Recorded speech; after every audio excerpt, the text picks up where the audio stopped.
नमस्कार, स्वस्थ जीवन कार्यक्रममा तपाईलाई स्वागत छ।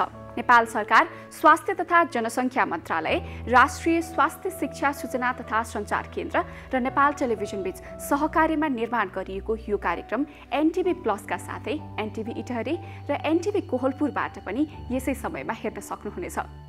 हरेक मानिसले आफ्नो स्वस्थ जीवनका लागि अवलम्बन गर्नुपर्ने उपायहरूबारे हामीले कार्यक्रममा चर्चा गर्दै आइरहेका छौँ।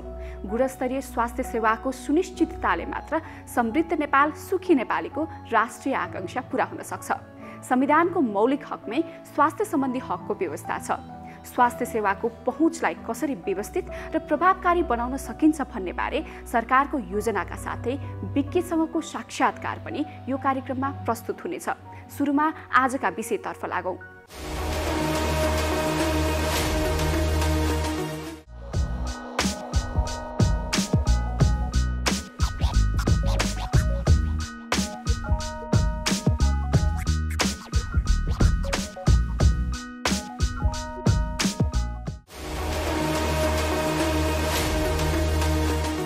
विश्वभरि नै अक्टोबर महिनालाई स्तन क्यान्सर सचेतना महिनाका रूपमा मनाउने गरिन्छ। यही सन्दर्भ पारेर विभिन्न संस्थाहरूले जनचेतनामूलक कार्यक्रमहरू गरिरहेका छन्। महिलाहरूमा हुने क्यान्सरहरूमध्ये स्तन क्यान्सर दोस्रो नम्बरमा पर्छ। पहिलो पाठेघरको मुखको क्यान्सर हो। नेपालमा सानै उमेरमा स्तन क्यान्सर हुने बिरामीको संख्या बढेको छ। क्यान्सरबाट कसरी बच्ने, यसबारे जानकारी आजको श्रृङ्खलामा प्रस्तुत गर्नेछौँ।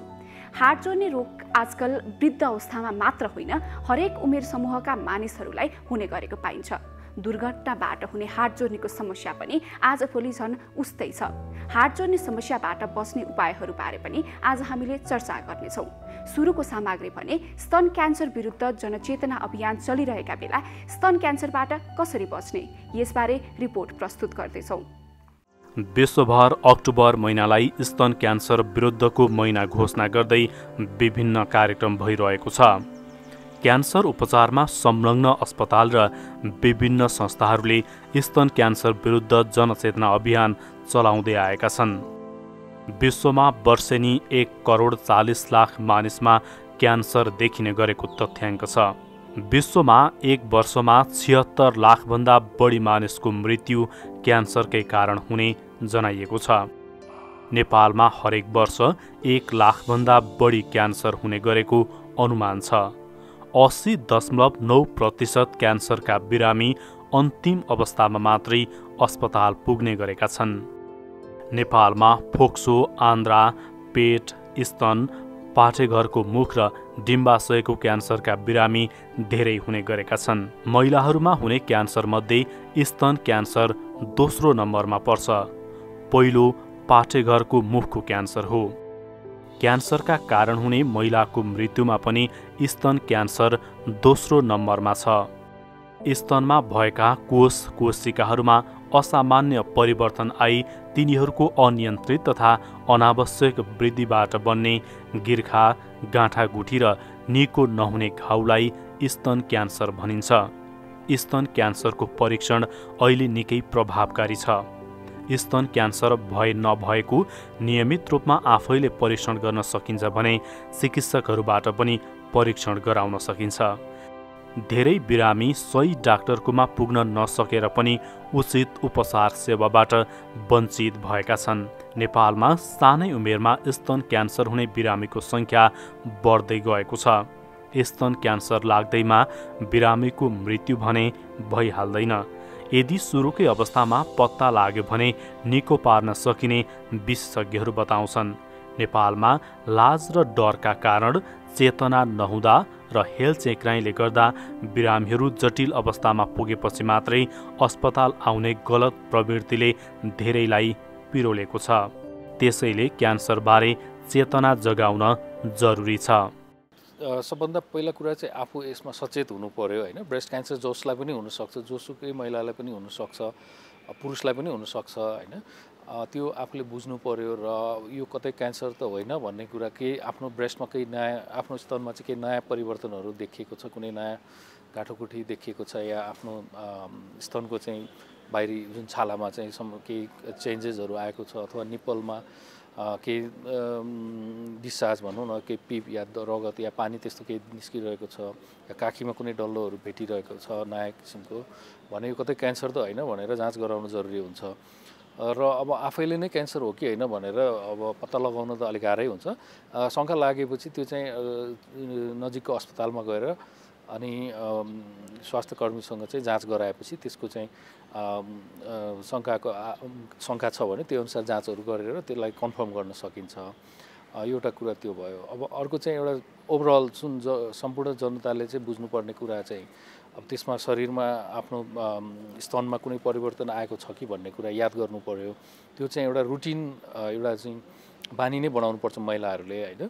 जस्तो महिनामा कमसेकम एक पटक आफ्नो चाहिँ त्यसलाई एउटा तालिका नै बनाएर होइन महिनावारी भएको कमसेकम 5 दिन पछाडि चाहिँ आफ्नो स्तनलाई एउटा फिक्स टाइममा एउटा जाँच गर्ने बानी बसाउँदाखेरि केही नयाँ परिवर्तन आएको छ भने आफूले पत्ता लगाउन सकिन्छ होइन। अब त्यसको लागि नुहाउने समयमा या आफूले कपडा परिवर्तन गरेको समयमा आफूले ऐनामा हेर्ने र आफ्नो स्तनलाई चाहिँ विभिन्न कोणबाट हेर्ने, छामेर हेर्ने, स्तनको सबै भागहरूमा आफ्नो औँलाले छामेर हेर्ने, काखीहरूमा पनि छामेर हेर्ने गर्दाखेरिमा पनि त्यो कुराहरू पत्ता लाग्छ। र सँगसँगै के पनि कुरा भन्न चाहन्छु भने ब्रेस्टमा चाहिँ गाँठागुठीहरू अथवा गिर्खाहरू भेटिने समस्या चाहिँ एउटा कमन आम समस्या हो। त्यो चाहिँ अब 100 जना महिलामा 50-60 जना जस्तोमा पनि देखिन्छ। तर ती सबै क्यान्सर हुँदैनन् होइन।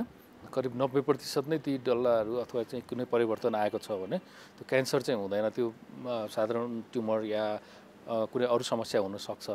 तर त्यसमा कमसेकम 10% जति चाहिँ क्यान्सर हुनसक्छ। त्यस कारणले क्यान्सर हो कि होइन भनेर पत्ता लगाएर त्यसको निर्क्युल गर्न चाहिँ जरुरी छ। विशेष गरी महिलाहरूलाई डल्लो नआएको चाहिँ क्यान्सर हो कि भनेर एउटा डर पनि लाग्छ, त्यसरी डराउनु पर्दैन भन्ने कुराहरू भए। हजुर, डराइहाल्नु चाहिँ पर्दैन, तर सचेत हुनु पर्यो। र खासमा के हो त भन्ने कुरा चाहिँ अब सम्बन्धित चिकित्सककोमा गएर निर्क्युल गर्दाखेरिमा राम्रो हुन्छ। अब त्यसमा कतिपय गाइडलाइनहरू पनि छन्, जस्तो कस्तो व्यक्तिलाई चाहिँ ब्रेस्ट क्यान्सर कस्तो महिलालाई बढी हुन्छ त भन्ने त्यसको पनि एउटा जोखिम ग्रुपहरू छन् होइन। जस्तै अब उमेर बढ्दै जाँदाखेरि क्यान्सरको सम्भावना बढ्दै जाने हो होइन। 20-30 वर्षसम्मको उमेरमा स्तन क्यान्सर यदि वंशाणुगत होइन भने त्यसरी चाहिँ भइहाल्ने त्यो कन्डिसन हुँदैन। त्यो उमेर समूहमा चाहिँ अरू किसिमका साधारण किसिमका ट्युमरहरू भएका हुनसक्छन् होइन, जसलाई चाहिँ उपचार नचाहिने पनि हुनसक्छ। तर अब उमेर भइसकेको महिलामा चाहिँ यदि नयाँ गाँठागुठी गिर्खा देखियो भने चाहिँ त्यसलाई जाँच गर्नु जरुरी हुन्छ। उमेर ढल्किँदै गरेको महिलालाई मात्रै चाहिँ अब स्तन क्यान्सर हुने हो कि अथवा चाहिँ अहिले अब कम उमेरको महिलाहरूमा पनि स्तन क्यान्सरको जोखिम चाहिँ बढ्दै गइरहेको भन्ने कुराहरू चाहिँ तथ्याङ्कले देखाएको छ, के भन्न चाहनुहुन्छ? हो, एकदम सही कुरा हो। अब कम उमेरको महिलालाई पनि ब्रेस्ट क्यान्सर स्तन क्यान्सर हुन्छ नहुने होइन। तर तथ्याङ्कगत रूपमा हेर्नु पर्दाखेरि चाहिँ जति उमेर बढ्दै जान्छ 40 पछि 40, 50, 60 सम्म चाहिँ त्यो सङ्ख्या बढ्दै जान्छ र 60 अब 70 पुगेपछि त्यो घट्दै जान्छ होइन। त्यस्तै अब कम उमेरको महिलाहरू 20 वर्ष 30 वर्षको महिलाहरूमा पनि स्तन क्यान्सर चाहिँ देखिएको छ। तर त्यो क्यान्सरहरू प्रायः वंशाणुगत हुन्छ। त्यसमा चाहिँ राम्रोसँग हामीले यदि उहाँको परिवारको चाहिँ हिस्ट्री लियौँ भने आफ्नो रगतको नातामा कसैलाई पनि अरूलाई पनि भएको क्यान्सर भएको त्यस्तो चाहिँ पाइन्छ होइन। त्यो चाहिँ जोखिम समूह पहिले नै पहिचान गर्नुपर्छ र आफ्नो परिवारमा आफ्नो रगतको नातामा कसैलाई ब्रेस्ट क्यान्सर भएको छ भने उहाँ महिला चाहिँ उच्च जोखिममा पर्नुहुन्छ। उहाँहरूले चाहिँ अरूले भन्दा अगाडिदेखि नै यो कुराहरूमा सचेत हुनु पर्यो र जाँचहरू गराउनु पर्यो। हजुर, अब जाँचकै सन्दर्भमा कुरा गरौँ। एउटा कुनै महिलालाई आफूलाई अब स्तन क्यान्सर हुनसक्छ, मेरो चाहिँ अब स्तनमा गाँठागुठी आयो भनेर एउटा सुरुको अवस्थामा आफैले जाँच गरेर अस्पताल जाँदाखेरि अब कसरी जाँच गरिन्छ, के कुरा जाँच गरिन्छ? हजुर, त्यो चाहिँ अब त्यो कस्तो किसिमको समस्या छ त्यो अनुसार हुन्छ र उमेर अनुसार पनि हुन्छ। अब 20-30 वर्ष 40 वर्षसम्मको महिलाहरूलाई सकेसम्म हामीले एक्सरेहरू गराउँदैनौँ होइन। अब तर 40 वर्षभन्दा माथिको महिलाहरू अथवा जसको चाहिँ डेन्स ब्रेस्ट भन्छौँ, अलिक कडा खालको ब्रेस्ट छ भने चाहिँ म्यामोग्रामहरू गरेर हेर्छौँ। र 40 वर्ष पुगेको महिलाले त एकचोटि ब्रेस्ट केही पनि नभए पनि आफ्नो स्तनमा केही पनि यदि समस्या छैन भने पनि नर्मल चेकअपको रूपमा पनि म्यामोग्राम टेस्ट गर्नुपर्छ भनिन्छ। 40 वर्षको उमेरदेखि प्रत्येक वर्ष नै गर्नुपर्छ भनिन्छ। अब त्यो एउटा नर्मल टेस्ट भयो भने अब यदि चाहिँ त्यहाँ नयाँ गाँठा नै देखिएको छ भने चाहिँ त्यसको हामीले एफएनएसी टेस्टहरू गर्छौँ होइन। त्यसमा चाहिँ त्यो थोरै सुईबाट थोरै रगत निकालेर त्यसमा क्यान्सर छ कि छैन भनेर हेर्छौँ। त्यस्ता थुप्रै किसिमका टेस्टहरू हुन्छन्। हजुर, जाँच गरिसके पछाडि अब कोही व्यक्तिलाई चाहिँ अब क्यान्सर देखियो भनेदेखि क्यान्सरका पनि विभिन्न चरणहरू छन्, तिनै अनुसारले उपचारहरू हुने होलान् पक्कै पनि, होइन? कस्तो चरणमा कस्तो खालको उपचारहरू गरिन्छ ब्रेस्ट क्यान्सरको हकमा चाहिँ? हजुर, एकदमै महत्त्वपूर्ण प्रश्न हो। अब स्तन कुनै पनि क्यान्सरमा स्टेज अनुसार नै उपचार हुन्छ। जति हामीले छिटो पत्ता लगाउन सक्यौँ त्यति नै त्यो उपचार चाहिँ सफल हुन्छ, होइन? ब्रेस्टको यो स्तनको क्यान्सरमा पनि त्यही नै हो। हामीले चाहिँ प्री म्यालिग्नेन्ट कन्डिसन भन्छौँ, त्यो चाहिँ क्यान्सर हुन लागेको अवस्था, क्यान्सर हुनुभन्दा अगाडि नै पत्ता लगाउन सक्यो भने 100% नै निको हुनसक्छ, 100% निको हुनसक्छ। क्यान्सरै भइसकेको छ भने पनि स्टेज 1 मा पत्ता लगायौँ भने 90 देखि 95% त्यो रोग चाहिँ पूर्ण रूपमा निको पार्न सकिन्छ। त्यस्तै स्टेज जब बढ्दै जान्छ त्यसको चाहिँ जुन सर्भाइभल रेट भन्छौँ हामीले, त्यो रोगबाट चाहिँ उहाँलाई मुक्ति हुने सम्भावना चाहिँ अलिकति घट्दै जान्छ। अनि त्यो उपचार पनि त्यही अनुसार थप उपचारहरू चाहिँदै जान्छ, होइन? जस्तै अब स्टेज 1 को एकदम अर्ली स्टेजमा छ भने अपरेसन मात्रै गरेर पनि निको हुनसक्छ क्यान्सर, होइन? अब त्यस्तै जब स्टेज बढ्दै जान्छ 2, 3 हुँदै जान्छ त्यसपछि chemotherapy, radiotherapy, hormone therapy, target therapy, immunotherapy सबै चिज चाहिन सक्छ। त्यसले गर्दा उपचार पनि लामो हुने, खर्च पनि धेरै हुने, दुःख पनि धेरै हुने हुनाले अब यो चाहिँ जति अगाडि पत्ता लगाउन सक्यो त्यति सजिलो उपचारले चाहिँ पूर्ण रूपमा निको हुने सम्भावना भएकोले त्यसैले पनि यसलाई छिटो पत्ता लगाउनुपर्छ भन्नेको हो। हजुर, जे चाँडै पत्ता लगाउन सकियो भनेदेखि चाहिँ उपचार गर्न पनि सकिन्छ, खर्च पनि कम लाग्ने भयो र निको पनि हुन सक्ने सम्भावना बढी भयो। अब खर्चकै कुरा गर्दाखेरि चाहिँ अलिकति अब क्यान्सर आफैमा पनि एकदमै खर्चिलो रोग हो, होइन? के कस्तो खर्च हुन्छ यो क्यान्सरको उपचार गर्दा, विशेष त्यसमा पनि अब स्तन क्यान्सरको उपचार? हजुर, अघि मैले भने जस्तो स्टेजमा डिपेन्ड गर्छ यो कुराहरू। स्टेज मात्रै होइन कि अब त्यो ट्युमरको पनि प्रकारहरू हुन्छन्, होइन? त्यसको हिस्टोलोजिकल टाइप्सहरू, मोलिकुलर टाइप्स हुन्छ, त्यही अनुसार उपचारहरू फरक हुन्छन्। तर मुख्य रूपमा भन्नुपर्दा स्टेज 1, 2, 3 मा चाहिँ नै मुख्य उपचार अपरेसन नै हो। जति छ क्यान्सर त्यसलाई चाहिँ काटेर फाल्न नमिल्ने अवस्था छ भने पहिला केमोथेरापी दिएर त्यसलाई घटाएर अनि त्यसपछि अपरेसन गर्ने र बाँकी रहेको भागलाई चाहिँ रेडियोथेरापी गरेर त्यो फेरि क्यान्सर चाहिँ फर्केर नआओस् भन्ने हिसाबले गरिन्छ। र अब उहाँको चाहिँ त्यो रिपोर्टमा जुन हिस्टोलोजी मोलिकुलर रिपोर्टहरूमा चाहिँ यदि कुनै हर्मोन रिसेप्टर पोजिटिभ छ भने हर्मोनको दबाईहरू चलाइन्छ, लामो समयसम्म चलाइन्छ। त्यस्तै टार्गेटेड थेरापी कुनै रिसेप्टर पोजिटिभ छ भने टार्गेटेड थेरापी दबाईहरू चलाइन्छ। त्यो सबै रिपोर्ट अनुसार हुन्छ। त्यसैले प्रत्येक महिलाको एउटै उपचार हुन्छ भन्ने होइन, सबैको फरक किसिमले हुन्छ। त्यो चाहिँ स्टेज र त्यो रोगको प्रकार अनुसार फरक हुन्छ। सरकारले क्यान्सरको हकमा अलिकति सेवा सहुलियत पनि दिएको छ। अब विशेष गरी ब्रेस्ट क्यान्सरको हकमा चाहिँ के कस्तो सेवा सहुलियतहरू दिएको छ, त्यो कसरी लिन सकिन्छ होला, त्यो पनि भनिदिनुहोस्। हजुर, यहाँले भने जस्तै अब जति थप उपचार चाहिन्छ त्यति नै खर्च बढ्दै जान्छ, होइन? अब जस्तै केमोथेरापी गर्नु परेन भने अपरेसन मात्रै गरेर निको हुने स्टेजमा भेटियो भने धेरै खर्च लाग्दैन। तर अब केमो गर्दै जानु पर्यो, हर्मोन थेरापी, टार्गेट थेरापी दिँदै जानु पर्यो, रेडियोथेरापी दिनु पर्यो भने थप खर्चहरू लाग्दै जाने हो। अब त्यसको चाहिँ अब सरकारले त्यसको लागि चाहिँ केही सहुलियतहरू दिएको छ। जस्तै क्यान्सर रोगको बिरामीलाई चाहिँ क्यान्सरको उपचारको लागि भनेर 1 लाख रुपियाँको चाहिँ अनुदान जस्तो एउटा दिने गरेको छ त्यो सरकारी अस्पताल र डेजिग्नेटेड क्यान्सर अस्पतालहरूबाट। त्यसले पनि बिरामीहरूलाई चाहिँ केही राहत चाहिँ भएको छ, तर त्यो अपुग्नै छ अहिलेको अवस्थामा। त्यसैले गर्दा अहिले पनि म के नै भन्न चाहन्छु भने यसको मूल मन्त्र भनेको छिटो पत्ता लगाउने र थोरै खर्चमा छिटो उपचार निको हुने भएकोले छिटो पत्ता लगाउनु नै यसको चाहिँ सबैभन्दा बुद्धिमानी काम हो। ब्रेस्ट क्यान्सरको कुरा गर्दाखेरि पनि अन्य क्यान्सरहरूमा अलिकति अब निको भएर बिरामी स्वस्थ भएर पुनर्जीवन अथवा भनौँ आफ्नो लाइफको एउटा भनौँ न अगाडिको अवस्थामा फर्किन सक्ने सम्भावना धेरै हुन्छ भनिन्छ नि, होइन? त्यसरी फर्केका व्यक्तिहरूमा चाहिँ अथवा चाहिँ क्यान्सर लागेर निको भएका व्यक्तिहरूमा कोरोनाको असर के हुन्छ? होइन, अब यस्तो हुन्छ उपचारको प्रक्रिया सकिसकेपछि त उहाँ अब ब्रेस्ट क्यान्सर भइसकेको महिला पनि अरू महिलाहरू जस्तै समान रूपमा नै सबै कुराहरू त्यही अनुसार हुन्छ, होइन? अब कोरोनाको जोखिम पनि उहाँ अरू जसलाई छ जस्तो अरू व्यक्तिलाई छ उहाँलाई पनि त्यस्तै हुन्छ। तर अब भर्खरै उपचार सकिएको महिलाहरूमा चाहिँ त्यो उहाँको रोग प्रतिरोधात्मक क्षमता अझै पनि कम भएको हुन्छ केही महिनासम्म। त्यो हिसाबले अलिक जोखिम उच्च हुन्छ। बाँकी त अब नर्मल सर्भाइभरहरू जसलाई चाहिँ अब 2-4 वर्ष अगाडि ब्रेस्ट क्यान्सर भएर ट्रिटमेन्ट गरेर निको भइसकेको व्यक्तिको जोखिम त एउटै हो सबै व्यक्तिको।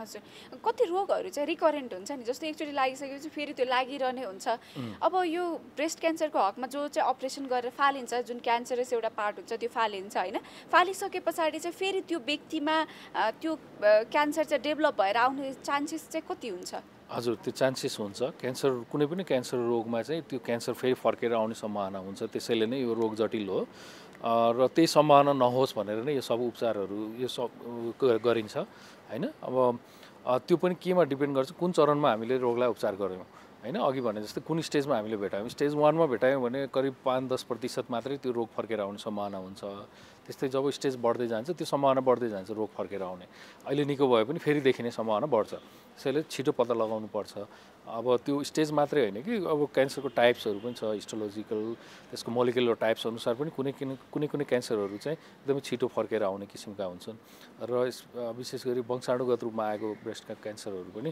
फेरि फर्केर आउने या एउटा स्तनमा भयो फेरि त्यो निको भयो फेरि अर्को स्तनमा देखिने या अरू अङ्गमा देखिने हुन्छ त्यस्तो हजुर अहिले अब यो 3rd 4th स्टेजमा भएका क्यान्सरका बिरामीहरूको कुरा गरौँ उहाँहरू एकदमै जटिल अवस्थामा हुनुहुन्छ संवेदनशील अवस्थामा हुनुहुन्छ उहाँहरूमा चाहिँ यो लेट स्टेज हुँदै गर्दाखेरि के कस्ता परिवर्तनहरू हुन्छन् के कस्ता जटिलताहरू हुन्छन् त्यसको बारेमा पनि भनिदिनुहोस् न हजुर अब यो क्यान्सरको चरण जसरी बढ्दै जान्छ जटिलताहरू बढ्दै जान्छन् अब स्टेज 3 सम्मको लागि चाहिँ हामीले के भन्छौँ भने त्यो अझै पनि त्यो लोकलाइज्ड हुन्छ त्यो वरिपरि मात्रै क्यान्सर हुन्छ त्यसलाई अझै पनि निको पार्न सकिन्छ भन्ने हिसाबले हामीले उपचार गर्छौँ र त्यसको चाहिँ नि जटिलताहरू पनि त्यही सम्बन्धित भागमा मात्रै हुन्छ जसरी अब गिर्खासम्म फैलिएको छ भने हातहरू सुन्निने हातहरू दुख्ने हैन त्यो एरियाको चाहिँ छालाहरूमा समस्या हुने त्यो किसिमको समस्या हुन्छ भने अब 4th स्टेज भनेको चाहिँ शरीरको अरू भागमा फैलिसकेको हो भन्ने अवस्था हो र त्यो अवस्थामा शरीरको कुन भागमा चाहिँ रोग फैलिएको छ त्यो अनुसार चाहिँ जटिलताहरू देखिन्छन्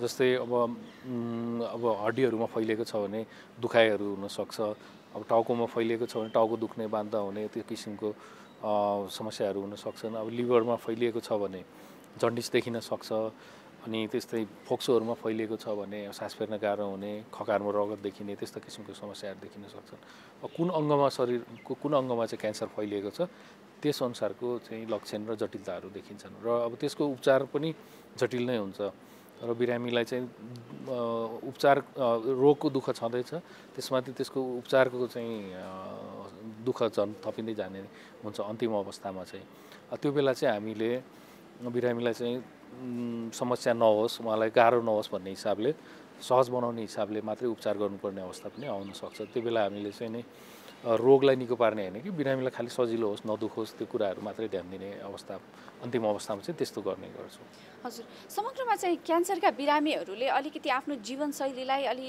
अनुशासित बनाउनु पर्ने पनि हुन्छ होइन कस्तो खालको जीवनशैली अपनाउनु पर्ला खानपान व्यायामको कुराहरू होला होइन हजुर अब क्यान्सर रोग हुनै नदिनको लागि पनि यो सब कुराहरू हामीले गर्नुपर्ने हुन्छ आफ्नो स्वास्थ्यलाई ध्यान दिनुपर्ने आफूले चाहिँ आफ्नो शरीरलाई तन्दुरुस्त राख्नको लागि खानपिन राम्रो गर्ने होइन ताजा फलफुलहरू खाने धेरै तारेको भुटेको चिजहरू नखाने रातो मासु धेरै नखाने सुर्ती सेवन यो नगर्ने चुरोट रक्सी यिनीहरू नखाने गर्नुपर्छ अनि त्यस्तै क्यान्सर भइसकेका बिरामीले पनि यो कुरामा ध्यान दिनुपर्ने हुन्छ आफ्नो शरीरको चाहिँ रोग प्रतिरोधात्मक क्षमता बढाउनको लागि त्यो अनुसार न्युट्रिसियस फुडहरू पोषणयुक्त खानेकुराहरू ताजा फलफुलदेखि लिएर यो कुराहरू खाने गर्नु पर्यो र अब व्यायामको कुराहरू पनि एकदमै इम्पोर्टेन्ट छ आफ्नो शरीरलाई तन्दुरुस्त राख्नको लागि व्यायाम गर्नुपर्ने हुन्छ र शरीर मात्रै होइन कि मन पनि स्वच्छ राख्नुपर्ने हुन्छ किनकि धेरै चिन्ता मात्रै गरेर अब धेरै बिरामीको त्यो पनि अवस्था देखिन्छ कि मलाई रोग लागेको छ भनेर उहाँहरू चाहिँ धेरै चिन्तित भएर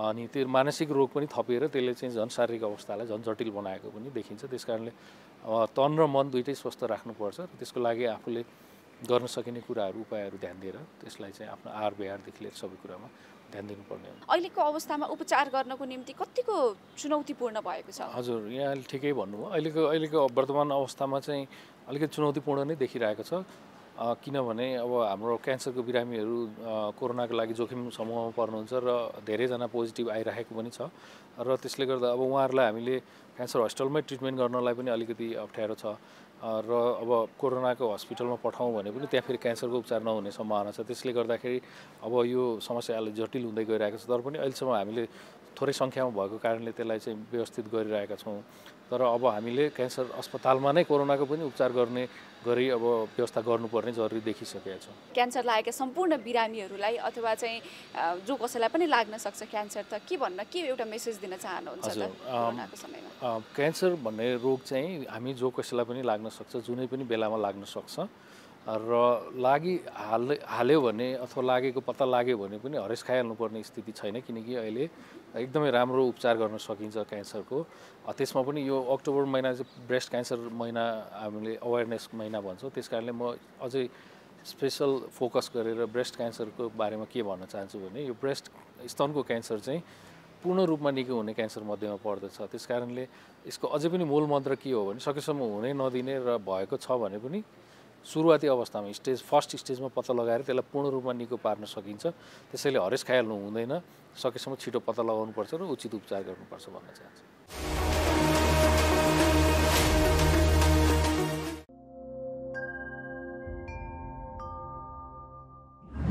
नमस्ते। कोभिड-19 यौन सम्पर्कबाट फैलिन्छ या फैलिँदैन भन्ने बारे अहिलेसम्म कुनै प्रमाण भेटिएको छैन।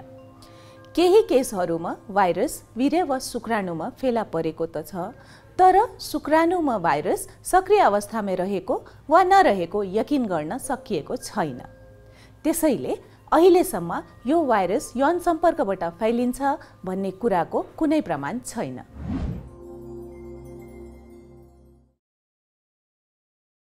नमस्ते, म डाक्टर रोशन पोखरेल, प्रमुख विशेषज्ञ स्वास्थ्य मन्त्रालय। पेसाले म मानसिक रोग विशेषज्ञ हुँ। कोरोना रोग अहिले जुन भयावह रूपमा देखा परेको छ, योसँग हामी डराउनु चाहिँ पर्यो, योसँग हामी सचेत हुनु पर्यो। तर के बुझ्नु पर्यो भने जुन चाहिँ अहिले यसले गर्दाखेरि डर त्रास देखिएको छ, त्यसलाई चाहिँ नलिकन अगाडि बढ्न सक्यौँ। यो निको हुन्छ। 95 देखि 98% कोरोना भएका व्यक्तिहरू पुरै निको हुन्छन्। नेपालमा त 99% नै निको हुने रेट छ। त्यही भएर निको हुन्छ। लागिहाल्यो भने आत्तिनु पर्दैन।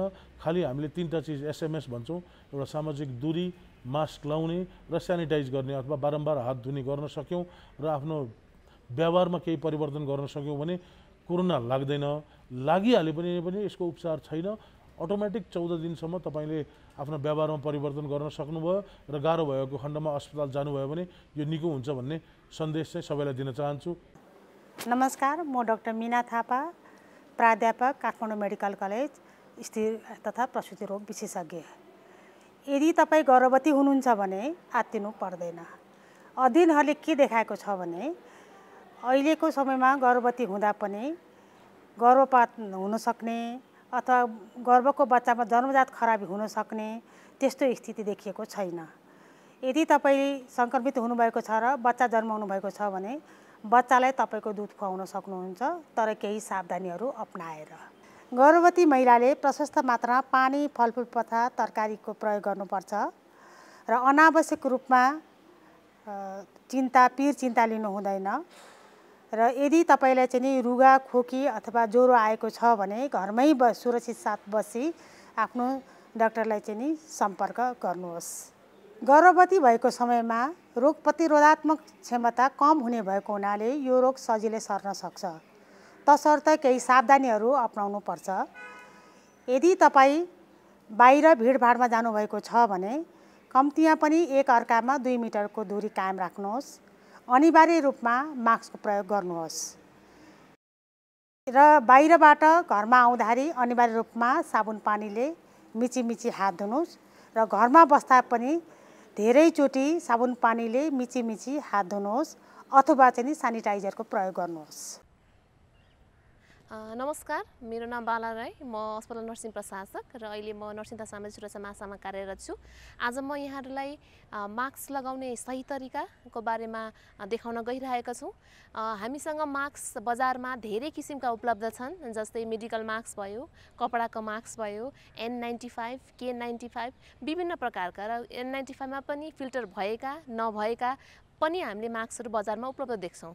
तर N95 मास्क चाहिँ विशेष गरी चाहिँ जुन कोरोना सङ्क्रमित व्यक्तिहरूसँग एकदमै क्लोज कन्ट्याक्टमा रहेर विशेष प्रक्रिया गर्दाखेरि मात्रै प्रयोग गर्ने हुनाले जनमानिसले साधारण हाम्रो मेडिकल मास्क वा कपडाको मास्क लाउँदा पनि हामीले सही तरिकाले प्रयोग गऱ्यौँ भने कोरोनाको जोखिमबाट चाहिँ हामी मुक्त हुन्छौँ। र त्यही क्रममा मैले आज यहाँहरूलाई सर्जिकल मास्क अथवा मेडिकल मास्क कसरी प्रयोग गर्ने भन्ने कुराहरू बताउन गइरहेको छु।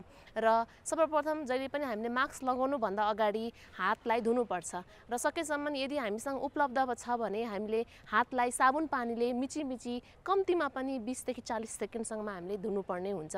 तर यदि हामीसँग हात धुने वातावरण छैन, अनुकूल नभएको अवस्थामा हामीले सेनिटाइजर प्रयोग गरेर पनि हातलाई सेनिटाइज गर्न चाहिँ सक्छौँ। अब म सेनिटाइज गरेर मास्क लगाउन चाहिँ सुरु गर्दैछु। हामीसँग यहाँ सेनिटाइजर छ र अब यो सेनिटाइजरलाई हामीले साधारणतया चाहिँ यसरी हातले थिचेर लिनुभन्दा पनि हामीले आफ्नो कुइनाबाट यसरी थिचेर लिँदाखेरि अझै सङ्क्रमणको जोखिमलाई चाहिँ कम हुन्छ। र यो सेनिटाइजर हामीले पर्याप्त मात्रामा पुग्ने गरी लिनुपर्ने हुन्छ। र पहिले सुरुमा हामीले हात धुँदा होस् अथवा सेनिटाइजर प्रयोग गर्दा होस् WHO को मापदण्ड नेपाल सरकारको मापदण्ड अनुसार नै हामीले 6 वटा स्टेप्सहरू छन्, त्यसलाई चाहिँ पुरा गर्नुपर्ने हुनेछ। जसले गर्दाखेरि हाम्रो हातको भाग कुनै पनि भाग चाहिँ छुट्दैन र यसरी हामीले हत्केलालाई यसरी माड्ने र यो माडे पछाडि हातको पछाडिको भागलाई पनि यसरी हामीले माड्नुपर्ने हुन्छ। र एउटा हातको माडिसके पछाडि फेरि यो हातको माथि पनि हामीले चाहिँ यसरी माड्नुपर्ने हुन्छ। र यो स्टेप पछाडि हामीले यो दुईटा हातलाई यसरी इन्टरलक गरेर पनि कम्तीमा 5 सेकेन्डसम्म हामीले यसरी माड्नुपर्ने हुन्छ। र यो स्टेप सके पछाडि अब हामीले यो हातको टुप्पोको भागलाई भित्र भागमा लगेर यसरी फेरि यसलाई माड्नुपर्ने हुन्छ। र यो हातको सकेपछि फेरि यसरी अर्को हातले हामीले यसरी माड्नुपर्ने हुन्छ। र विशेष गरी हाम्रो यो औँलाको भाग चाहिँ बुढी औँलाको भाग बढी मात्रामा छुट्ने भएकोले गर्दा यो बुढी औँलाको भागलाई पनि हामीले यसरी मजाले सेनिटाइजर प्रयोग लगाएर माड्नुपर्ने हुन्छ। त्यसै गरी अर्को हातको पनि बुढी औँलामा मजाले हामीले यसरी सेनिटाइजर लगाएर माड्नुपर्ने हुन्छ। र अन्तिममा जस्तो यो हाम्रो नङ पनि एकदमै छुट्छ र यो नङलाई पनि हामीले यसरी हत्केलामा राखेर यसरी माड्नुपर्ने हुन्छ। त्यसै गरी अर्को हातको पनि यसरी र अन्तमा चाहिँ यसरी हामीले पुरै हाम्रो विशेष गरी यो नाडीमा बढी मात्रामा छुट्ने भएकोले गर्दा यसरी नै अर्को हातको पनि नाडीसम्म हामीले यसो गऱ्यौँ भने अब हाम्रो हात चाहिँ सेनिटाइज भयो। हामीले यसरी सेनिटाइज प्रयोग गरेर पनि हातलाई सेनिटाइज गर्न सक्छौँ अथवा साबुन प्रयोग गर्दाखेरि पनि यही 6 वटा प्रक्रिया अनुसार चाहिँ हामीले साबुन प्रयोग गरेर पनि हाम्रो हातलाई चाहिँ सेनिटाइज गर्न चाहिँ सक्छौँ। अब हामी मास्क लगाउँदैछौँ। हामीले मास्कमा अहिले हेर्दाखेरि यो मेडिकल मास्क हो र हामी जनमानिसले यो मेडिकल मास्कको सही प्रयोग गर्दाखेरि पनि कोरोनाको सङ्क्रमणलाई कम गर्न सक्छौँ। र नयाँ मास्क प्रयोग गर्दाखेरि जहिले पनि हामीले यसरी इलास्टिक ब्यान्डलाई समाउने यो बाहिरी भाग अथवा भित्री भागलाई हातले छुनु हुँदैन। र यो मेडिकल मास्कमा पनि 3टा पत्रहरू हुन्छ, त 3टा लेयर हुन्छन् र यो 3टा लेयरले चाहिँ आफ्नो काम गरेका हुन्छन् हैन।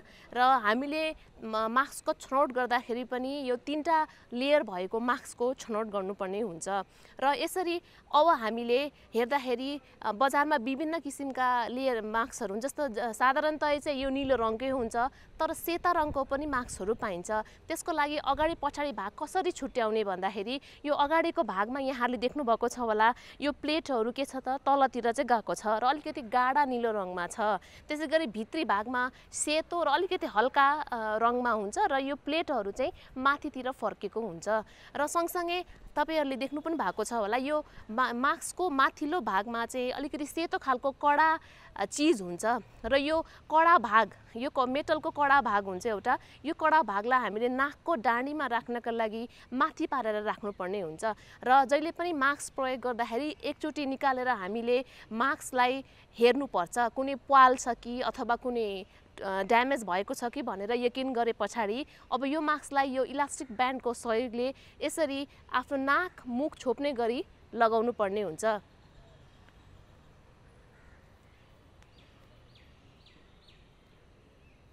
यो लगाएपछि अघि भने जस्तै यो नाकको यो जुन कडा भागको डाँडीलाई हामीले यसरी आफ्नो नाकको बनावट अनुसार चाहिँ यसलाई मिलाउनु पर्ने हुन्छ र मिलाउँदाखेरि यसरी हामीले अनुहारमा फिट हुने गरी हाले मिलाउनु पर्छ र त्यस पछाडि यो तल अब यो चिउडालाई पनि छोप्नु पर्ने भएकोले गर्दा यो नाकको डाँडीलाई समाएर यो चिउडाको भागलाई पनि यसरी हामीले तानेर यसरी मिलाउनु पर्ने हुन्छ। अब हाम्रो नाक मुख र चिउडा पूर्ण रूपले छोपियो। अब यो मास्क लगाएपछि हामीले यो बाहिरको भागलाई हातले छुनु हुँदैन। यसो छुँदाखेरि यो सङ्क्रमण भएको हुन्छ र हाम्रो हातमा पनि फेरि सङ्क्रमण भएर हामीले हाम्रो आँखा हात अरू ठाउँमा छुँदाखेरि सङ्क्रमणको जोखिम चाहिँ बढ्न सक्छ।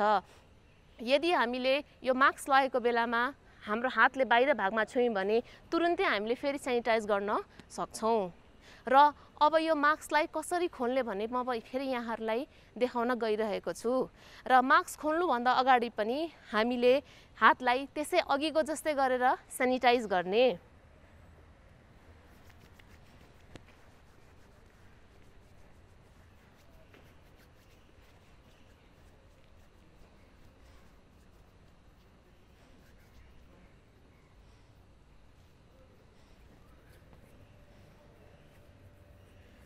अब यदि हातमा देखिने खालको फोहोरहरू छन् भने हातलाई साबुन पानीले धुनुपर्छ। यदि देखिने फोहोर छ भने अनि देखिने फोहोर नभएको अवस्थामा अथवा साबुन पानी नभएको अवस्थामा हामीले सेनिटाइज गर्न सक्छौँ।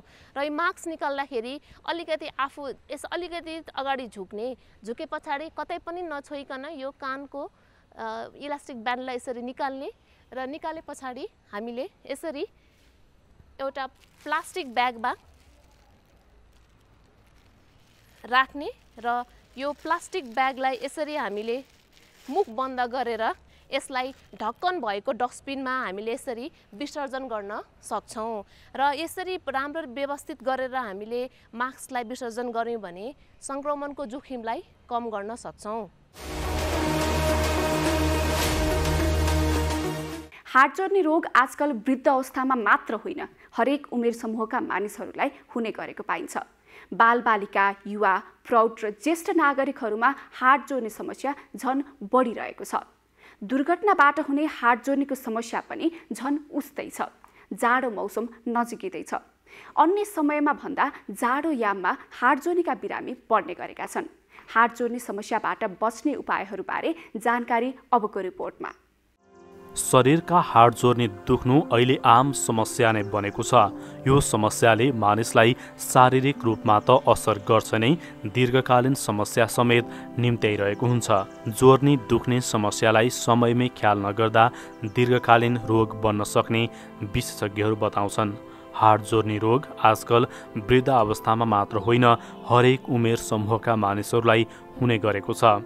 बालबालिका, युवा, प्रौढ र ज्येष्ठ नागरिकहरूमा हाड जोर्नी समस्या झन बढिरहेको छ। दुर्घटनाबाट हुने हाड जोर्नीको समस्या पनि झन उस्तै छ। अन्य समयमा भन्दा जाडो याममा हाड जोर्नीका बिरामी बढ्ने गर्दछन्। जाडो मौसम बाथ रोगीका लागि कष्टकर समयका रूपमा लिने गरिन्छ। हाड जोर्नीको समस्याबाट बच्न स्वस्थ जीवनशैली अपनाउन विशेषज्ञहरू सुझाव दिन्छन्। ढाडलाई सिधा राखेर सही तरिकाले बस्ने, धेरै भारी सामान नउठाउने, कपडा र जुत्ता सजिलो खालको मात्र लगाउने आदि सामान्य कुराहरूमा सावधानी अपनाउन सकेमा पनि हाड जोर्नी सम्बन्धी समस्याबाट बच्न सकिने विशेषज्ञहरूको भनाइ छ। हाड जोर्नी सम्बन्धी समस्या भएका व्यक्तिहरूलाई दुखिरहेको हुन्छ, अस्पताल जाउँ कि नजाउँ भन्ने दुविधा पनि हुनसक्छ। कस्तो अवस्थामा चाहिँ अस्पताल जानै पर्यो, कस्तो अवस्थामा चाहिँ कन्सल्ट गरेर फोनबाट कन्सल्ट गर्दा पनि हुन्छ त? अब दुई किसिमको कन्डिसनमा, जस्तो अब इमर्जेन्सी नै छ होइन, पेन चाहिँ भेग पेन छ, एकदमै अब सहनै नसक्ने छ भने त जानै पर्यो त्यो होइन, त्यसलाई त हामी नआउन भन्नै मिल्दैन। तर अहिले सामान्य पेनहरू, घुँडा दुख्ने होइन, सामान्य हल्का नै अब अलिकता मर्क्यो, खुट्टा मर्क्यो कि हड्डी भाँच्ला जस्तो सोचेर चाहिँ अस्पताल कुदिहाल्नु पर्ने जरुरी छैन। सकेसम्म अब त्यसलाई घरमा आफ्नो प्राइमेरी ट्रिटमेन्ट हुन्छ, घरमा जुन सक्ने जति छ मलम लगाउने, मालिस गर्ने, हेर्ने होइन, रेस्ट गर्ने, आइसले सेक्ने होइन, यिनीहरू गरेर यदि सम्भव छ भने अस्पताल नगइकन इलाज गर्नु राम्रो। अस्पताल अब जानै पर्ने भने त जाने त अब कसैले त रोक्नै सक्दैन। हाम्रो अस्पतालहरू सबै खुले हुन्छ, 24 आवर्स सर्भिस हुन्छ। तर सकेसम्म अस्पताल नजानु, क्राउडतिर धेरै नजानु हैन। अनि हस्पिटल गइसकेपछि पनि एकदमै प्रिकसनहरू अपनाउनु हैन। मास्क लगाउनु, एउटा डिस्टेन्स, सोसियल डिस्टेन्स त्यो मेन्टेन गर्ने हैन, सेनिटाइजरहरू प्रयोग गर्ने, हातहरू चाहिँ अब सकेसम्म केही नछुने हैन। अब यस्तोहरू अपनाएर चाहिँ इलाज गर्न जानुस्। निषेधाज्ञाको समयमा चाहिँ धेरै व्यक्तिहरू घरमा बस्दाखेरि व्यायाम नगरेर जिउ दुख्ने, घुँडा दुख्ने, ढाड दुख्ने समस्याहरू बढी भयो भन्नुभयो। त्यसमा पनि अझै बढी सुनिने समस्या भनेको चाहिँ ढाड दुख्ने र घुँडा दुख्ने। हामी घुँडा दुख्ने बारेमा चर्चा गऱ्यौँ। विशेष गरी चाहिँ के कारणले घुँडा दुख्छ मानिसहरूको? अब अहिले भन्नुपर्दा यो लकडाउनमा एक्सर्साइजहरू नपुगेर एउटा हो। अनि कमनली चाहिँ दुई किसिमको हुन्छ। एउटा चाहिँ के हुन्छ, एक्सर्साइजहरू नगर्ने, काम कतिको एक्टिभ मान्छे हुन्छ, काममा रेगुलर काममा छ कि छैन हैन। पहिलादेखि अब रेगुलर मानिलिनुहोस् टिचर छ, दिनभरि उभिएर पढाउनु हुन्थ्यो। अहिले 6 महिनादेखि त्यो आफ्नो जुन पेसा छ त्यो गरिरहेको छैन। अब घुँडाहरूमा के हुन्छ, त्यो एक्सर्साइजको कमी भएर या त्यो अनुसार रेगुलर काम नभएको अनुसार चाहिँ उहाँको घुँडा दुख्न सुरु हुन्छ। 1 महिना 2 महिनापछि सुरु हुन्छ। अनि अरू कुराहरू जस्तो अब धेरै रोगहरू छ, धेरै जस्तो घुँडा खिने भयो, बाथहरू हुन्छ, युरिक एसिड हुन्छ, अनि कुनै इन्फेक्सनहरू भयो, कुनै अरू प्याथोलोजीहरू छ, तिनीहरूले घुँडा पेन हुन्छ। र उमेर अनुसार डिफ्रेन्ट उमेरमा डिफ्रेन्ट किसिमको रोगहरू लाग्ने गर्छ। त्यो पेसेन्ट हेरेर हामी त्यसलाई छुट्याउन सकिन्छ, रगतको जाँचहरू गरेर छुट्याउन सकिन्छ। त्यस्तै इक्जामिन गरेर हैन, हामीले हेरेर पेसेन्टलाई चलाएर, घुँडा चलाएर हेर्न मिल्छ। अब के छ त्यो अनुसार हामी ट्रिटमेन्टतिर जानुपर्ने हुन्छ। हजुर, घुँडा दुखाइ हुने कारणहरूमध्ये एउटा प्रमुख कारण भनेको चाहिँ घुँडा खिने पनि भन्नुभयो यहाँले हैन। त्यो चाहिँ के कारणले घुँडा खिन्छ? यसको पछाडि बाहिर एक्सटर्नल फ्याक्टरहरू चाहिँ के कस्तो हात हुन्छ? अब खिने फ्याक्टरहरू धेरै छ। सबभन्दा पहिला त अब एज रिलेटेड हुन्छ। अब उमेर पुग्दै गयो भने खिनु भनेको हाम्रो बोन खिँदैन के। बोन हाम्रो घुँडामा कार्टिलेजहरू हुन्छ, त्यो मिनिस्कस भन्छ हामी। त्यो कार्टिलेजहरूको डिजेनरेसन हुन्छ। कार्टिलेजहरू तपाईको खिँदै जान्छ, त्यो डिजेनरेट भएर हैन, त्यो डिजेनरेट भएर गलेर जान्छ। त्यसलाई हामी खास गरेर मेडिकल टर्ममा हैन डिजेनरेसन अफ नी भन्छौँ हैन। ओस्टियोआर्थराइटिस भएर त्यो खिएर जान्छ। त्यसलाई अब हामीले पेसेन्टलाई सम्झाउँदाखेरि तपाईको घुँडा खिएछ भनेर भन्ने मात्रै हो, तर एक्चुअली मिनिङ भनेको त्यो ओस्टियोआर्थराइटिस हो। बोन चाहिँ डिस्ट्रक्सन भएर बोन डिस्ट्रक्सन हुने र त्यो कार्टिलेजहरूको डिस्ट्रक्सन हुने त्यो हो हैन। तर पेसेन्टलाई सम्झाउनु त हामी खिएको भन्छौँ। यसको रिजनहरू धेरै छ। अब अहिले अघि मैले भने एउटा एज रिलेटेड भयो। अर्को चाहिँ कुनै रोगहरू, प्याथोलोजीहरू जस्तो बाथहरू भयो, बाथ भएको छ, युरिक एसिड छ, तपाईको एक्सर्साइजहरू गरिरहेको छैन, एक्सर्साइजहरूको कमीले। अब भिटामिन डी को कमीले हुन्छ हैन। भिटामिन डी ले हाम्रो क्याल्सियमको एब्जर्प्सन बढाउँछ। क्याल्सियमको बोनमा चाहिँ क्याल्सियम फोस्फोरसहरूको हैन मात्रा बढाउने गर्छ। अब क्याल्सियमको कमी भयो भने हैन घुँडाहरू खिन्छ। अब क्याल्सियम कसरी आउने त? अब त्यही भिटामिन डी सँग रिलेटेड हुन्छ हैन। अब अरू कारणहरू चाहिँ अब हाम्रो जुन नेपालको जुन भौगोलिक जुन पहाडहरूमा घरहरू हुन्छ, पहाडमा अब उकालो ओह्रालो गर्दै चाहिँ धेरै घुँडामा असर पर्ने गर्छ र घुँडाहरू खिने क्रम चाहिँ बढी हुन्छ। हजुर, विशेष गरी चाहिँ अब एज फ्याक्टरको कुरा गर्नुभयो यहाँले। अलिकति ज्येष्ठ नागरिकहरूमा घुँडा दुख्यो भन्ने समस्याहरू एकदमै धेरै सुनिराखिएको हुन्छ।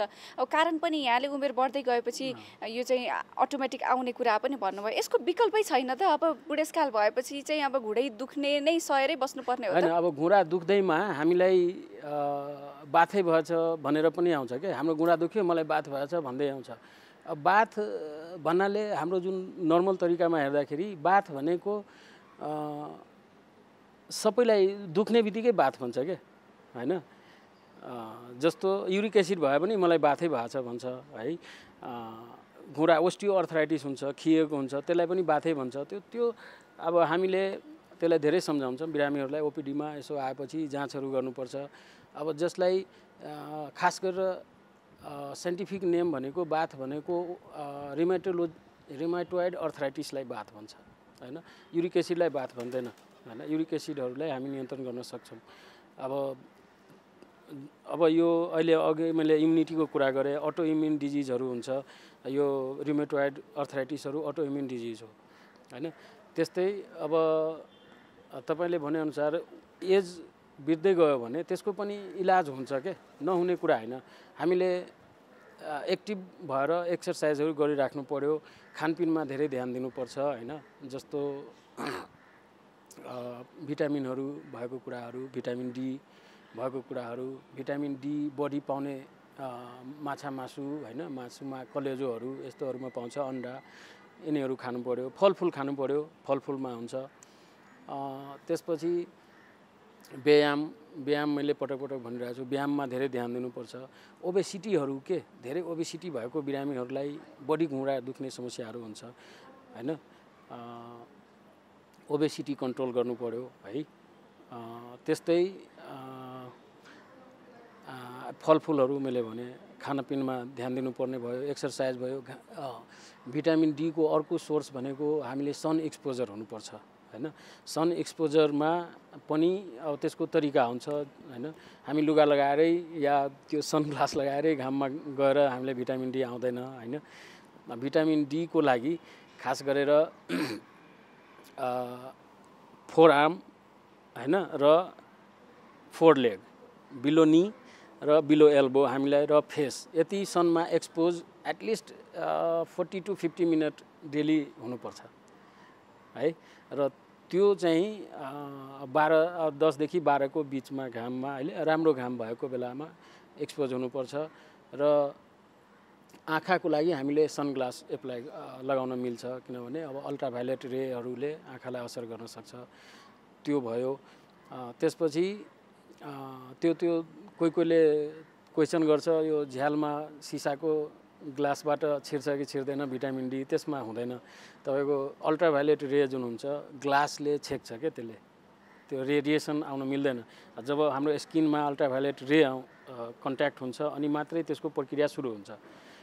त्यही भएर त्यो ग्लासको उसमा सनलाइटमा पनि हुँदैन। उपचारको कुरा गर्दाखेरि चाहिँ अब यो त खानपान व्यायामको कुराहरू भयो हैन। घुँडा खिएको व्यक्तिहरूको उपचार चाहिँ अलिकति कठिन हुन्छ, निकै भएन भन्ने गुनासोहरू पनि सुनिन्छ। निकै हुँदैन त यो हैन? अब खिसकेपछि के हुन्छ नि, अब खिएछ त्यो डिजेनरेट भइसकेपछि त्यो त नेचुरली आउँदैन हैन। हामी त्यही अब पटक भन्छौँ, अब यसलाई चाहिँ रोक्ने हो, हामीले प्रिभेन्सन गर्ने हो हैन। सकेसम्म अब बुढेसकाल हुनबाट कसले रोक्छ र रोक्न सक्दैन हैन। त्यस्तै हो। अब त्यो बोनहरू डिजेनेरेट भएर ओस्टियोपोरोटिक हुनु, कपाल फुल्नु भनेको त बुढेसकाल हो नि हैन। छाला च्याउरी पर्नु भनेको बुढेसकाल हो। त्यो भएन भने त हामी बुढो हुँदैन, मान्छे त यङको यङै हुन्छ। अब त्यो नर्मल प्रक्रिया हो, त्यसलाई हामीले प्रिभेन्सन गर्ने हैन, एक्टिभ बस्ने। अब जो पहिला साइकल चढिरहेको छ भने चढिराख्नुहोस्, तपाईँ आफ्नो मजाले मेन्टेन गर्नु के हैन।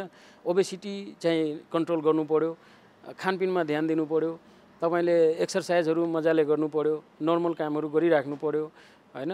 अनि घुँडाको एक्सर्साइजहरू अलिकता बेग्लै तरिकाले फिजियोथेरापी कन्सल्ट गरेर फिजियोथेरापीहरूमा गएर मजाले त्यो मसल पावरहरू बढाउने एक्सर्साइजहरू गर्ने हैन। यिनीहरू अब हामी प्रिभेन्सन भयो। अब ट्रिटमेन्टको लागि अब सिभियरिटी अनुसार ट्रिटमेन्ट हुन्छ। कतिको खिएछ, कतिको चाहिँ अब तपाईँलाई पेन छ, त्यो अनुसार अब फर्स्ट अब अलिकता हल्का मात्रै घुँडा पेन छ, अलिअलि कहिले काहीँ दुख्ने कहिले नदुख्ने त्यस्तो छ भने हामी सिम्पली एक्सर्साइजहरू गर्ने हैन। अनि त्यसपछि हल्का अब दुख्छ भने अलिकता एन्टी इन्फ्लामेटरी मेडिसिनहरू खाने हैन, क्याल्सियमहरू भयो। अब त्यसपछि तपाईँको अलि त्योभन्दा बढी दुख्ने भयो भने हामीले फिजियोथेरापीहरू गरिराख्नु पर्यो, उकालो ओह्रालोहरू अलिक कम गर्ने हैन।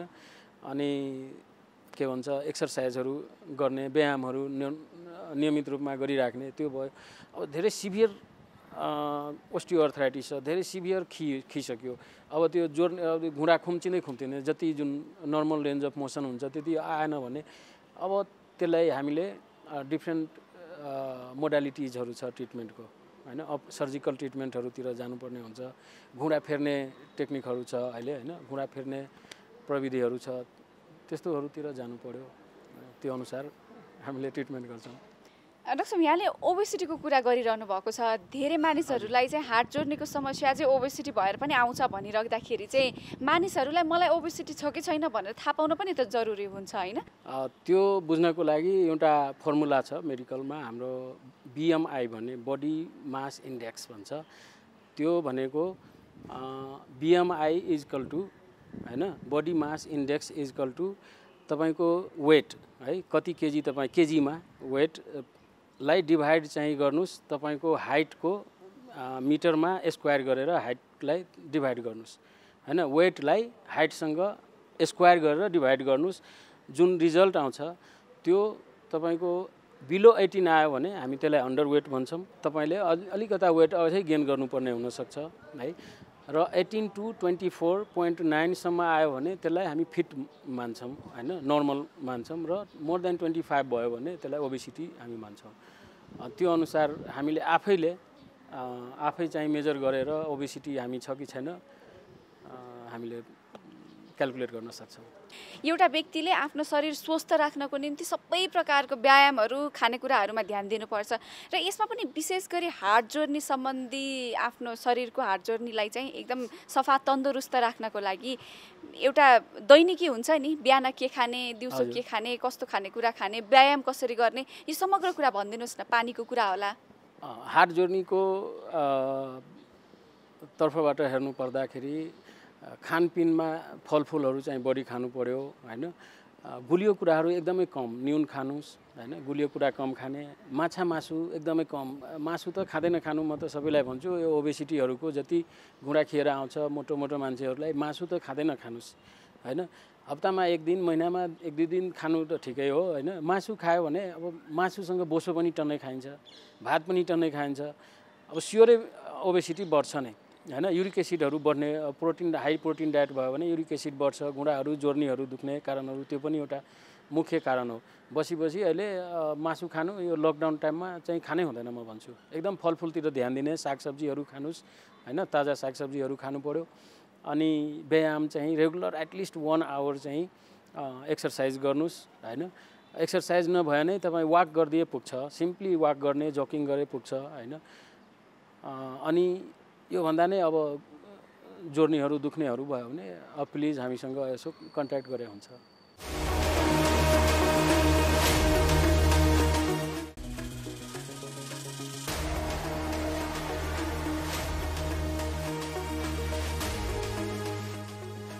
कार्यक्रम स्वस्थ जीवन हरेक दिन एनटिभी प्लसबाट बिहान 7 देखि 8 बजेसम्म र पुनः साँझ 5 देखि 6 बजेसम्म, एनटिभी कोहलपुरबाट दिउँसो 1 देखि 2 बजेसम्म र एनटिभी इटहरीबाट दिउँसो 2 देखि 3 बजेसम्म प्रसारण हुने गरेको छ। स्वास्थ्य सम्बन्धी यहाँहरूको कुनै जिज्ञासा या समस्या भएमा हामी सम्बन्धित विज्ञहरूबाट समाधान खोजी कार्यक्रममा प्रसारण गर्नेछौँ। हामीलाई सम्पर्क गर्ने माध्यमहरू यस प्रकार छन्: फोन, एसएमएस तथा भाइबरको लागि 98 43 52 93 97, इमेल swasthjivan@ntv.org.np। यस कार्यक्रमको बारेमा आफ्नो सल्लाह, सुझाव र प्रतिक्रिया पनि यहाँहरूले यिनै माध्यम मार्फत दिन सक्नुहुनेछ। साथै कार्यक्रममा के कस्ता सामग्री, विषय वा विज्ञहरू समेट्नु पर्ला भन्ने विषयमा पनि सुझाव दिन सक्नुहुन्छ। कार्यक्रम यहाँहरूले सामाजिक सञ्जाल मार्फत पनि हेर्न सक्नुहुनेछ। YouTube Nepal television, mobile application Nepal television, Facebook facebook.com/neptv2041।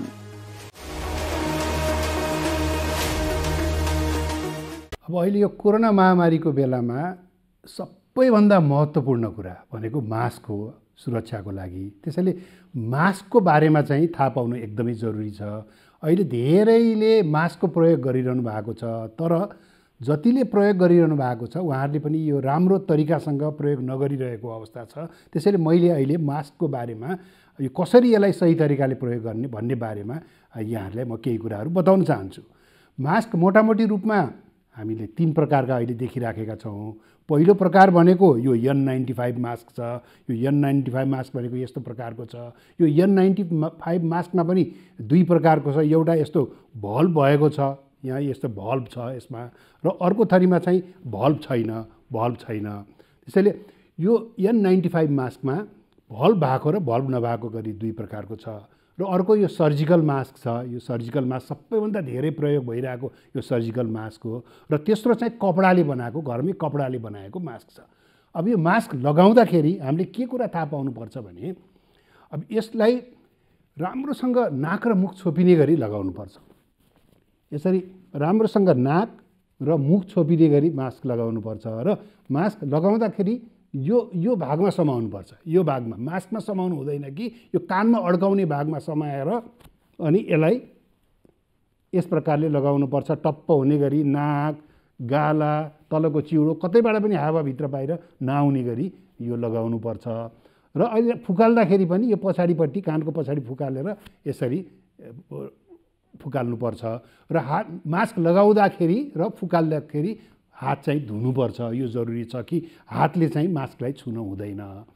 यो पहिलो कुरो हो। दोस्रो कुरो, अब यो मास्क अब कहिलेसम्म लगाइरहने, यो आज लगाउने, भोलि पर्सि कहिलेसम्म लगाउन मिल्छ भन्दाखेरि यो N95 मास्क बलियो छ। यसलाई तपाईँले पुनः प्रयोग गर्न सक्नुहुन्छ। यो महँगो पनि छ। यो स्वास्थ्य कर्मीहरूले प्रयोग गर्नुहोस् भनेर हामीले धेरै जस्तो जोड दिइराखेका छौँ। यसलाई चाहिँ लगाइसकेपछि घरमा गएर एकचोटि पखालेर साबुन पानीमा पखालेर घाममा सुकाइदिँदाखेरि हुन्छ भने यो सर्जिकल मास्क जुन चाहिँ धेरै आम नागरिकहरूले प्रयोग गरिरहनु भएको छ यसलाई दोहोऱ्याएर प्रयोग गर्न हुँदैन। यो डिस्पोजेबल हुन्छ। एकचोटि लगाएपछि यसलाई फाल्नुपर्छ। तर अब केही कारणले गर्दा यसलाई दोहोऱ्याएर फेरि प्रयोग गर्नु पर्यो भने यसलाई धुन हुँदैन। धोएपछि यो बिग्रन्छ। यसलाई घाममा सुकाइदिनु भयो, राम्रोसँग घामको किरणमा सुकाइदिनु भयो भने त्यो फेरि यसलाई प्रयोग गर्न सकिन्छ। कम्तीमा यसलाई 1 घन्टादेखि 2 घन्टा चाहिँ घाममा सुकाउनुपर्छ। त्यसैले यो मास्कको बारेमा हामीले यति कुरा। अर्को कुरा के छ त भन्दाखेरि कपडाको मास्क पनि उत्तिकै प्रभावकारी छ। अब कपडाको मास्क तपाईँले 3वटा लेयर, 3वटा तहको कपडाको मास्क बनाउन सकिन्छ र त्यसलाई घरमा मजाले धोएर त्यसलाई घाममा सुकाएर पुनः प्रयोग गर्न सक्नुहुन्छ। त्यसैले मास्कै नलगाउनुभन्दा जस्तो प्रकारको मास्क भए पनि मास्क लगाउनु उचित हुन्छ। र अहिले कोरोना भाइरसबाट बच्ने सबैभन्दा महत्त्वपूर्ण हतियार भनेको मास्क नै हो। त्यसकारणले यो मास्कलाई चाहिँ सही तरिकाले लगाउनुहोस् भन्ने मैले अनुरोध गर्न चाहन्छु। स्वास्थ्य सम्बन्धी महत्त्वपूर्ण नम्बरहरू।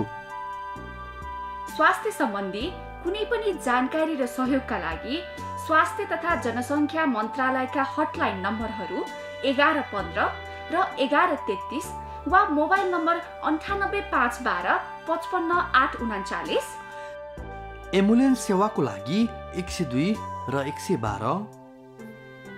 वैदेशिक रोजगारीको क्रममा स्वास्थ्यमा समस्या भएमा, अन्य सहयोग वा जानकारी आवश्यक परेमा श्रम, रोजगार तथा सामाजिक सुरक्षा मन्त्रालयको हटलाइन नम्बर 1141।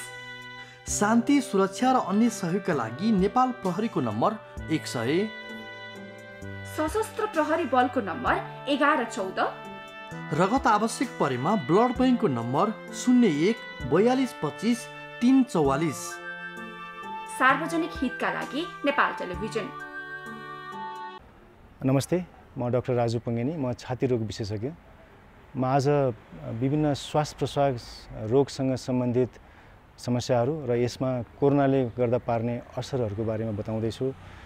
यो तपाईहरुमध्ये जसलाई पनि यो श्वास प्रश्वाससँग सम्बन्धित दीर्घ रोगहरू छन्, जसलाई COPD, क्रोनिक ब्रोन्काइटिस या ब्रोन्कियल आज्मा या कसैलाई चाहिँ इन्टरस्टिशियल लङ डिजिज या लङ फाइब्रोसिस या पुरानो निमोनिया या टिबीको कारणले यो फोक्सोमा जति पनि समस्याहरू, दीर्घ समस्याहरू छन्, उहाँहरूलाई यदि कोरोना इन्फेक्सन भयो भने यो दीर्घ समस्याको चाहिँ अचानक एट्याकहरू आउन सक्ने सम्भावना रहन्छ।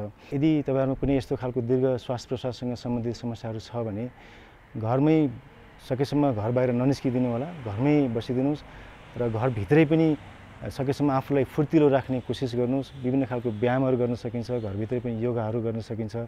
यो श्वास प्रश्वाससँग सम्बन्धित यो फिजियोथेरापी एक्सर्साइजेसहरू पनि गर्न सकिन्छ र सँगसँगै प्रोटिनयुक्त यो पोषिलो आहारहरू पनि गर्दै गर्नु होला। घरमा पनि सकेसम्म आफू बाहिर हिँड्ने आधा घन्टासम्म हिँड्नुभयो भने पनि शरीर अलि फुर्तिलो रहन्छ।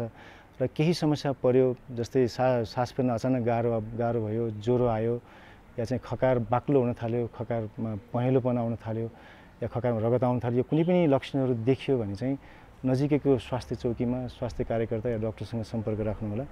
र यदि केही समस्या परेर तपाईँहरूसँग कुनै डक्टरको नम्बर छ, तपाईँलाई पहिलादेखि देखाइराख्नु भएको डक्टर हुनुहुन्छ भने उहाँहरूलाई फोनमा सम्पर्क गरेर उहाँहरूसँग सोधेर यो विभिन्न उपायहरू चाहिँ अवलम्बन गर्नु होला।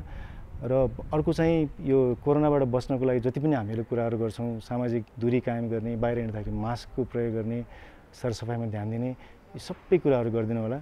यो चाहिँ तपाईँहरू आफू पनि बस्नु होला र सँगसँगै अरूलाई पनि आफ्नो सङ्क्रमण सर्न सक्छ कि भनेर त्यो पनि ख्याल गरिदिनु होला।